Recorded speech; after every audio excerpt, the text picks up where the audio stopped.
6월 15일 목요일 매일 성경 묵상을 시작합니다. 오늘 함께 나눌 말씀은 로마서 9장 19절에서 29절입니다.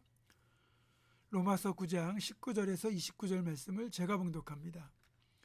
혹 네가 내게 말하기를 그러면 하나님이 어찌하여 허물 하시느냐 누가 그 뜻을 대적하느냐 하리니 이 사람아 네가 누구이기에 감히 하나님께 반문하느냐 지음을 받은 물건이 지은 자에게 어찌 나를 이같이 만들었느냐 말하겠느냐 토기장이가 진흙 한 덩이로 하나는 귀 쓸 그릇을 하나는 천이 쓸 그릇을 만들 고난이 없느냐 만일 하나님이 그의 진노를 보이시고 그의 능력을 알게 하고자 하사 멸하기로 준비된 진노의 그릇을 오래 참으심으로 관용하시고 또한 영광 받기로 예비하신 바 긍휼의 그릇에 대하여 그 영광의 풍성함을 알게 하고자 하셨을지라도 무슨 말을 하리요?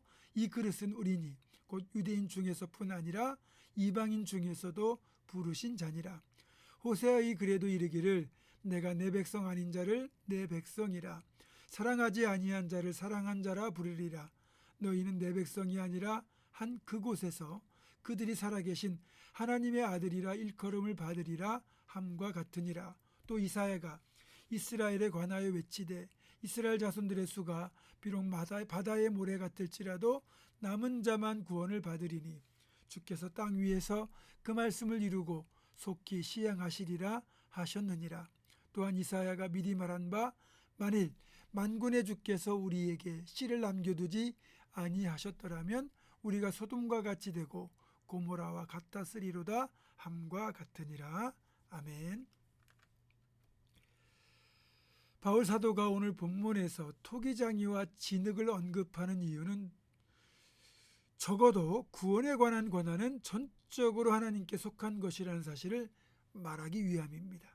유대인들은 여호와 하나님을 유대인들 자신들만의 하나님이라 여겼고 자신들은 그 하나님이 특별히 선택하여 주신 민족이라는 자부심이 매우 강했습니다.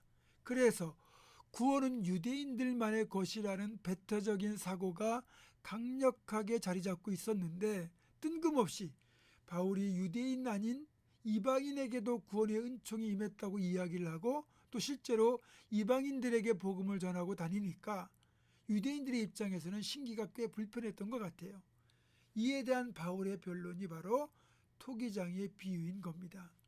진흙을 가지고 어떤 모양으로 그릇을 빚느냐 하는 건 토기장의 전적인 고난인 것처럼 피조물인 인간을 구원하는 선택에 대한 고난은 전적으로 창조주 하나님에게 속한 것이라는 말을 하는 겁니다.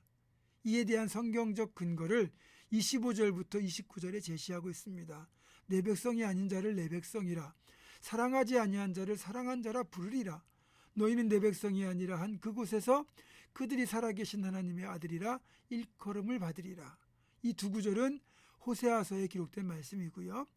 또 이스라엘 자손들의 수가 비록 바다의 모래 같을지라도 남은 자만 구원을 얻으리니 주께서 땅 위에서 그 말씀을 이루고 속히 시행하리라 라는 이 말씀은 이사야 10장 22절의 말씀입니다.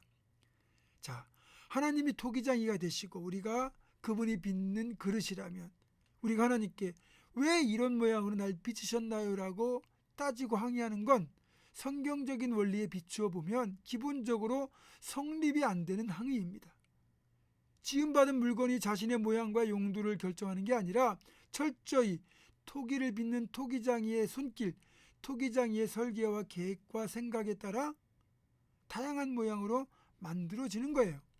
그리고 토기장이의 비율을 다른 쪽에서 살펴보자면 토기장이의 계획에 따라 그릇의 모양과 용도가 결정된다고 할 때 결국 하나님께서 나를 어떤 곳에 쓰시기 위하여 나를 지으셨는지를 파악하는 것이 정말 중요합니다.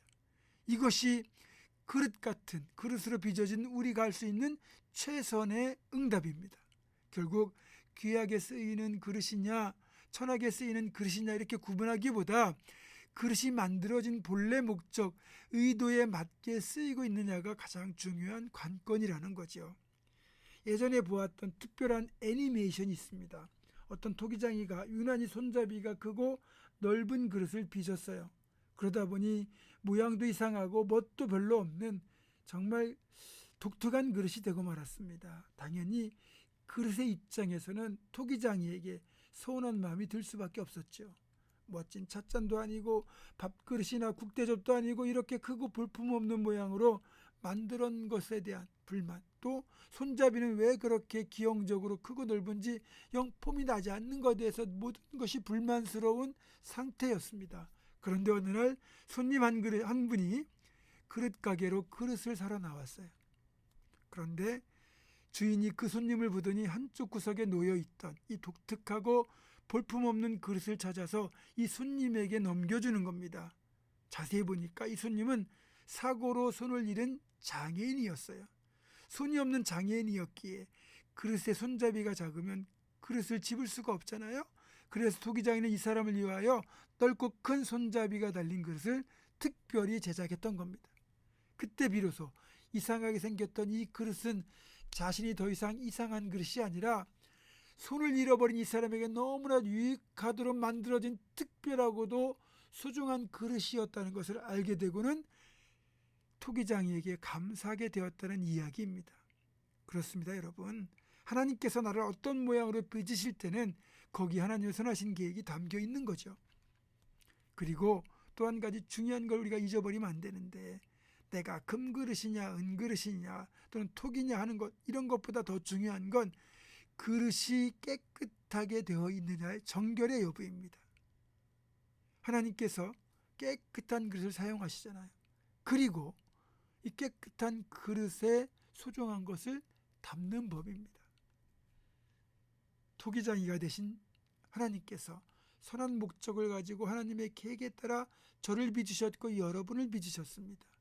따라서 우리는 나를 빚으신 그분의 목적에 맞게 나를 정결하고도 깨끗하게 드려서 그분의 뜻대로 쓰임받는 것이 우리가 할 수 있는 최선의 응답임을 기억하고 그렇게 나를 내어드리는 우리 모두가 되기를 주님의 이름으로 축원합니다. 기도하겠습니다.